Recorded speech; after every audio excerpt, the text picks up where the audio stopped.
اور اس RSS party کے اس دیش میں دو اولاد ہے، ایک جائز اولاد BJP ہے اور ایک ناجائز اولاد کانگریس ہے۔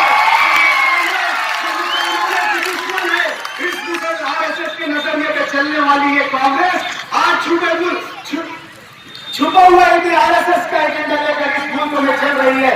کانگریس نے RSS کی پالیسی سے اپناتے ہوئے پوری دنیا میں اگر یہاں پر مسلمانوں کو بدنام کرنے کے لیے کوئی کانسیپٹ دیا، کوئی نظریہ دیا، اس دنیا میں اگر کسی نے مسلمانوں کو دہشت گرد بنایا، کسی نے اگر مسلمانوں کے ماتھے پر دہشت گرد کا لقب لکھا، کسی نے اگر کسی کے مسلمانوں کے ماتھے پر دہشت گرد نام لکھا تو وہ کانگریس ہے۔ کانگریس نے یہ فلسفہ دیا ہے پوری دنیا کو کہ مسلمانوں پر دہشت گرد دیجیے۔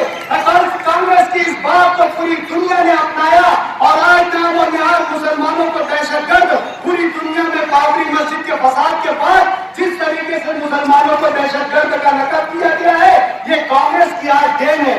آج ہمیں نظریے کے ساتھ، اتفاق کے ساتھ اور اتحاد کے ساتھ رہنا ہے۔ میرے دوستو، میں آج اس علاقے کی آیات کی سوشل انجینئرنگ آپ کو کم وقت میں بتاتا جاتا ہوں کہ اس علاقے میں دنیا پارلیمنٹ حلقے میں 5,80,000 ووٹ جو ہے وہ ہمارے مسلمان بھائیوں کی ہے۔